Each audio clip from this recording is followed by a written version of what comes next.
Meloni, जी हाँ, Italy की prime minister जो भारत में भी काफ़ी लोकप्रिय हैं, उन्होंने सीधे तौर पर दुनिया के सबसे ताकतवर व्यक्ति को न सिर्फ कि आईना दिखाया बल्कि पूरे तरीके से रिजेक्ट कर दिया। उनके लिए डोनाल्ड ट्रंप ने, अमेरिका के राष्ट्रपति डोनाल्ड ट्रंप ने कहा था कि मेलोनी ने उनसे भीख मांगी थी एक तस्वीर खिंचवाने के लिए। कभी कभी आपको लगता होगा कि कोई दीवाना इंसान है जो चाहे कह देता है, शायद इनके कहने में या इनके अल्फाज में कोई वजन नहीं होता। आज मैं आपको ये बताना चाहती हूँ कि डोनाल्ड ट्रंप जो भी कुछ कहते हैं उसके पीछे सीधे तौर पर एक सोच, एक रणनीति होती है। There is a method in his madness. Meloni कोई लेफ्ट लिबरल प्राइम मिनिस्टर नहीं है, बल्कि खुद वो भयंकर जिसे कहते हैं राइट विंगर है। लेकिन ईरान के मसले पर जब डोनाल्ड ट्रंप ने पोप के बारे में अपशब्द कहे, तब मेलोनी ने सीधे तौर पर उनका सामना किया। हमारे खुद के नेता, 140 करोड़ लोगों के नेता जब देश से बाहर गए। एक्सेलेंसी आप और हम, एक्सेलेंसी हम हमेशा के, एक्सेलेंसी आप जानते हैं, एक्सेलेंसी समझौते, एक्सेलेंसी में फिर एक बार सरकारें आती जाती रहती हैं, पॉलिटिकल पार्टीज बदलती रहती हैं, पत्रकारों का काम नहीं बदलता। लेकिन मेरी आपसे गुजारिश यही होगी कि आप 140 करोड़ लोगों के नेता हैं, जब देश से बाहर जाइए तो ये 56 इंच का जो सीना है सिर्फ देश के अंदर अपने विरोधियों को दिखाने के लिए नहीं, उन लोगों को दिखाइए जो भारत के लोगों की गरिमा के साथ समझौता कर रहे हैं। नमस्कार, स्वागत है आपका इस खास कार्यक्रम में। मैं हूं आरफा खानम शेरवानी। आपने कई बार सुना होगा इस वाक्य को जो भी आपको सुनवाया गया, मैं देश नहीं झुकने दूंगा, मैं देश नहीं बिकने दूंगा। देश बिक भी रहा है, देश झुक भी रहा है। लेकिन दूसरी तरफ आप ये देखिए, मेलोनी, जी हाँ, इटली की प्राइम मिनिस्टर जो भारत में भी काफ़ी लोकप्रिय हैं, उन्होंने सीधे तौर पर दुनिया के सबसे ताकतवर व्यक्ति को न सिर्फ कि आईना दिखाया बल्कि पूरे तरीके से रिजेक्ट कर दिया।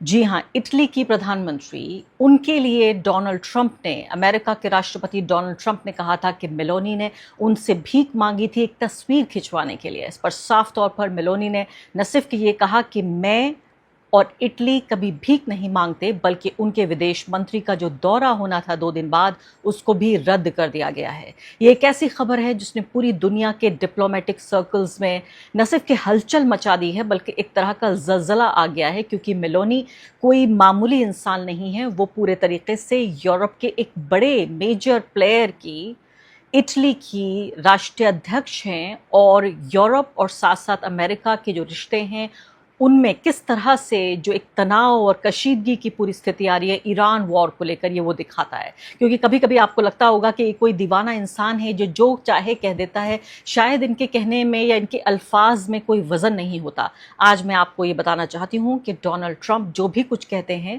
उसके पीछे सीधे तौर पर एक सोच, एक रणनीति होती है। There is a method in his madness. दूसरी तरफ बरक्स, इससे पहले कि ये खबर आपको पूरी बताऊं, मैं आपको ये बताना चाहती हूं कि हमारे खुद के नेता, 140 करोड़ लोगों के नेता जब देश से बाहर गए और उस दौरान उन्होंने डोनाल्ड ट्रंप के सामने पूरे 1 साल तो सर झुकाते रहे।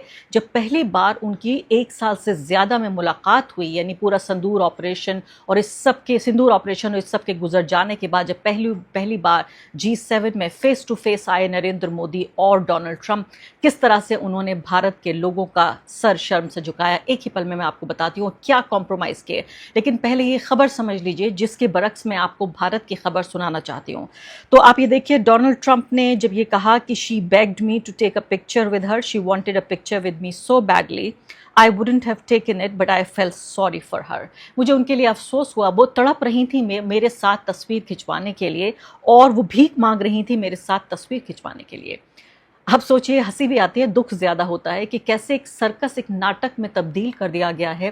पूरे जो दुनिया की डिप्लोमेसी है उसको, फॉरेन पॉलिसी को पूरी तरीके से एक सर्कस, एक नाटक में तब्दील कर दिया गया है। कहा जाता है कि जब एक क्लाउन यानी जोकर जो है वो जब सत्ता में आता है तो पूरे के पूरे जो पार्लियामेंट है उसी को सर्कस बना देता है। ये शायद अमेरिका के बारे में इससे बेहतर बात नहीं कही जा सकती। इस पर मेलोनी ने सीधे तौर पे कहा कि डोनाल्ड ट्रंप का स्टेटमेंट पूरी तरीके से फैब्रिकेटेड है, यानी झूठा है।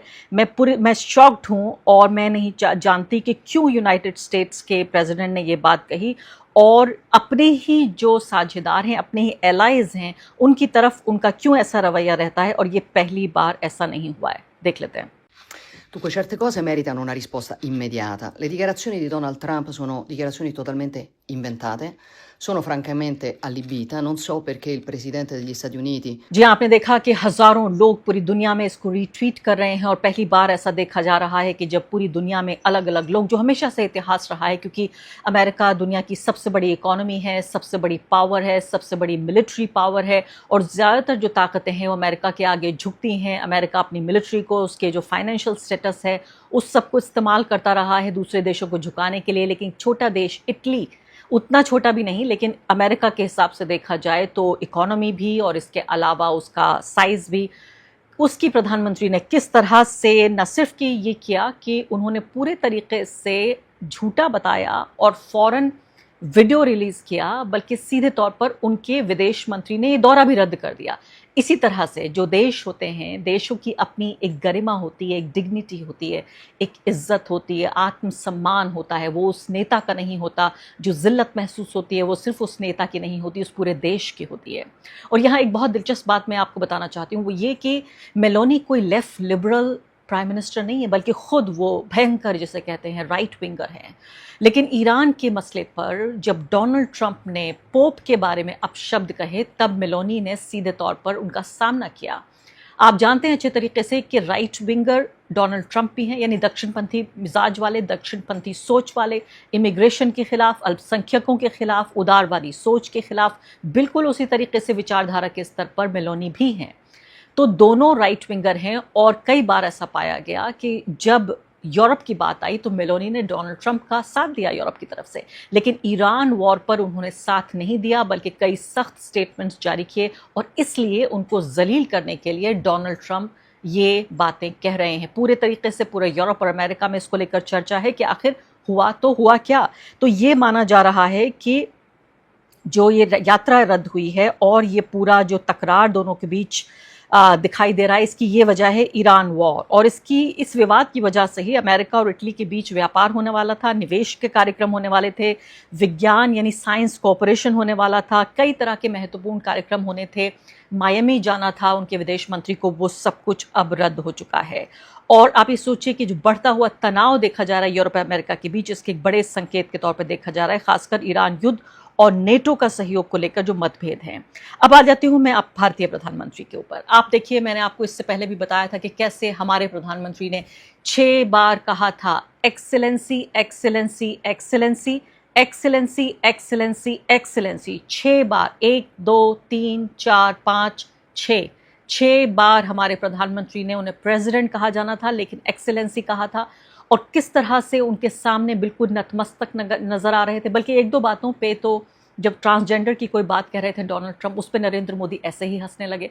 मुझे समझ में नहीं आता कि उनके सलाहकार कौन हैं, उनके सलाहकार उनके दोस्त हैं या दुश्मन हैं, क्योंकि उनके सलाहकारों ने शायद उनको ये बताया है कि हर कुछ देर बाद आपको सिर्फ मुस्कुरा देना है, हंस देना है। बिल्कुल बेतुकी बात पर बेतुके तरीके से हमारे प्रधानमंत्री हंसने लगे। मैं फिर से दोहराना चाहती हूँ कि देखिए, मैं आलोचक हूँ उनकी नीति की और उनकी राजनीति की भी, लेकिन जब वो देश से बाहर जाते हैं तो हमारे देश के नेता होते हैं, हमारे सम्मान को साथ लेकर वो जाते हैं और इस तरह से देखकर उनको मन अजीब सा हो जाता है। मैं आपको बताना चाहती हूँ कि सिर्फ ये कहने पर कि भीख मांग रही है मेलोनी, इस पर उन्होंने यात्रा रद्द कर दी और ट्वीट करके, वीडियो ट्वीट करके बाकायदा पूरा स्टेटमेंट जारी किया। और जाहिर है संबंध काफ़ी दिनों तक ख़राब भी हो सकते हैं जो इटली के और यूनाइटेड स्टेट्स के हैं। और यहाँ हमारे 3 नाविकों को अमेरिकी हमले में मार दिया गया, उनकी हत्या हो गई, लेकिन हमारे प्रधानमंत्री के मुख से एक शब्द नहीं निकला। वो सिर्फ ये कहते कहते उनका गला सूख गया कि your excellency, your excellency, your excellency. इसके अलावा आप देखिए, सिंदूर का भी पूरा जो मामला आया, उसके बावजूद भी कभी नरेंद्र मोदी ने सामने आके ये नहीं कहा कि डोनाल्ड ट्रंप तुम झूठे हो, तुमने ये सीज फायर नहीं कराई। टैरिफ के मामले पर भी कभी ये नहीं कहा नरेंद्र मोदी ने कि ये टैरिफ हमारे ऊपर नाजायज़ लग रहे हैं, हम इसकी निंदा करते हैं या हम इसको नहीं मानेंगे, या एक बुली के सामने खड़े होने का साहस उन्होंने दिखाया होता। दोनों ही बातें उन्होंने नहीं कही। पिछले 1 साल में लगातार डोनाल्ड ट्रंप ने 1 2 4 नहीं बल्कि दर्जनों बार इस तरह से भारत को जलील करने की कोशिश की। ये शुरुआत हुई थी जब भारत के जो अप्रवासी भारतीय थे, उनको हाथों में, आपको याद है, हथकड़ी लगाकर उनको भेजा गया था, पैरों में जंजीरें बांधकर उनको भेजा गया था, तब भी भारत ने कोई आधिकारिक रूप से अपनी आपत्ति जाहिर नहीं की थी। उसके बाद सिंदूर का ऑपरेशन हुआ जिस पर लगातार कहते रहे डोनाल्ड ट्रंप। उसके बाद उन्होंने भारतीयों को कहा कि वो नर्क का दरवाज़ा है, हेल होल हैं, और यहाँ पर अपने बच्चों को गिरा कर यानी बच्चा पैदा करने यहाँ पर आ जाते हैं। बहुत ही जिल्लत भरी बातें। हमारे मेहनतकश भारतीय लोग जिन्होंने अमेरिका के एक बड़े हिस्से को विकसित करने में अपना योगदान निभाया है, खासकर आईटी के सेक्टर में, उनको जलील करने की कोशिश की, तब भी हमारे मुख से कोई बात नहीं निकली। और अब तो 3 लोग, और उसमें खासकर ये भी कहा गया कि हमने जो नेवल ब्लॉकेड लगाया हुआ है उसको आपने वायलेट किया, उसकी अवमानना की, और इसलिए आपको ये पनिश किया जा रहा है। यानी कि कोई इस पर ज़रा भी ऐसा नहीं था कि कोई दिखाया होता कि हर ज़रा भी अफसोस है, बल्कि उल्टे चोर कोतवाल को डांट रहा है। यहाँ पर पवन खेड़ा राज्यसभा के एमपी कांग्रेस पार्टी से, वो बहुत महत्वपूर्ण बात कह रहे हैं और मैं चाहती हूँ कि उनकी बात को आप सुने भी। लेकिन उससे पहले जो 3 महत्वपूर्ण बिंदु हैं वो ये कह रहे हैं कि जब मोदी ट्रंप साथ में बैठे हुए थे और यहाँ पर गोदी मीडिया उनके कसीदे पढ़ रहा था, उसी समय क्या क्या हो रहा था। उन्होंने 3 महत्वपूर्ण बातों को इंगित किया है। पहली बात उन्होंने कहा, अमेरिका ने यूएस इंडो पैसिफिक कमांड का नाम बदलकर सिर्फ यूएस पैसिफिक कमांड कर दिया गया। सीधे तौर पे ये माना गया कि स्पेसिफिक पूरे रीजन में जो भारत का एक बढ़ता हुआ कद था उसके मद्देनज़र इस नाम को रखा गया था। और अब क्या ये माना जाए कि हमारा कद मानने से इनकार कर रहा है, हमारा प्रभाव, हमारा इन्फ्लुएंस मानने से इनकार कर रहा है अमेरिका, नंबर 1। दूसरी बड़ी बात उन्होंने दावा किया है कि अमेरिका ने नक्शे में पीओके का हिस्सा पाकिस्तान का दिखा दिया। ये देखिए कितने फिक्र की बात है। तीसरी महत्वपूर्ण बात उन्होंने कहा है कि यूएस स्टेट डिपार्टमेंट ने जुलाई 2026 के वीज़ा बुलेटिन में भारतीयों के लिए EB2 और EB5 का वीज़ा बंद कर दिया। ये तीनों चीज़ें आपको बताने के लिए भारत के पत्रकार नहीं, भारत की वो मीडिया नहीं जहां हज़ारों लोग काम करते हैं, बल्कि वो आपको विपक्ष के एक नेता प्रेस कॉन्फ्रेंस करके ये बात हाईलाइट कर रहे हैं, जिससे ये पता चलता है कि वाकई कितना, जिसे कहते हैं कि सूरज तले अंधेरा, यानी ये तमाम चीज़ें हो रही थीं जब हंस रहे थे हमारे प्रधानमंत्री, हमारे नेता डोनाल्ड ट्रंप के सामने, उनको एक्सीलेंसी एक्सीलेंसी कह रहे थे। ये सब बातें हो रही थीं, तमाम चीज़ें भारतीयों के हितों के खिलाफ हो रही थी। आइए सुन लेते हैं। और आगे बढ़ने से पहले एक अदना सी गुजारिश कि आप मेंबर बनिए मेरे चैनल का आरफा खानम शेरवानी। अगर आप मेंबर बनते हैं, आपके समर्थन से आप मेरा हाथ मजबूत करेंगे, इतना मजबूत कि मैं सत्ता का कॉलर पकड़ के सवाल पूछ सकूंगी और जो हमारे समुदाय में हाशिए के जो तबके हैं उनकी आवाज उठा सकूंगी। आप यकीन जानिए, आपका एक छोटा सा सहयोग मेरे लिए इतना बड़ा होगा जिसके लिए आप अंदाजा भी नहीं लगा सकते। और इसका एक इतिहास भी थोड़ा सा आपको बता दें। जो टैरिफ डील हुई, टैरिफ डील क्यों हुई, जल्दबाजी में क्यों हम मान गए, हमारे नरेंद्र मोदी जी क्यों मान गए? क्योंकि पार्लियामेंट में राहुल गांधी जी ने प्रेशर इन पर बहुत बना दिया, सवाल ऐसे दाग दिए कि जवाब देते नहीं बन रहा था। अब हेडलाइन कैसे बदलें? हेडलाइन बदलते वक्त यह नहीं सोचा कि अमेरिका का सुप्रीम कोर्ट तो जजमेंट देने वाला है, 20 दिन 15 दिन रुक जाते, सुप्रीम कोर्ट से तो ये ट्रेड डील टैरिफ के खिलाफ आ ही गया था सब कुछ। नहीं, हमारे वक्त 3% टैरिफ था, मोदी जी के रहते हुए 50% हुआ। मैं प्रधानमंत्री जी से सिर्फ आखिरी अपील यही करना चाहती हूँ, वो यही कि प्रधानमंत्री जी, आप हमारे घरेलू जो भी मतभेद हों, पत्रकारों का काम होता है सरकारों से सवाल पूछना, उनका काम होता है नेताओं को जनता के और संविधान के प्रति जवाबदेह ठहराना। एक पत्रकार के तौर पर ये काम मैं, आप जब प्रधानमंत्री नहीं थे मैं तब भी किया करती थी, अब भी करती हूँ जब आप प्रधानमंत्री हैं, और जब आप नहीं रहेंगे तब भी ये काम मैं जारी रखूंगी। सरकारें आती जाती रहती हैं, पॉलिटिकल पार्टीज बदलती रहती हैं, पत्रकारों का काम नहीं बदलता। लेकिन मेरी आपसे गुजारिश यही होगी कि आप 140 करोड़ लोगों के नेता हैं। जब देश से बाहर जाइए तो ये 56 इंच का जो सीना है सिर्फ देश के अंदर अपने विरोधियों को दिखाने के लिए नहीं, उन लोगों को दिखाइए जो भारत के लोगों की गरिमा के साथ समझौता कर रहे हैं।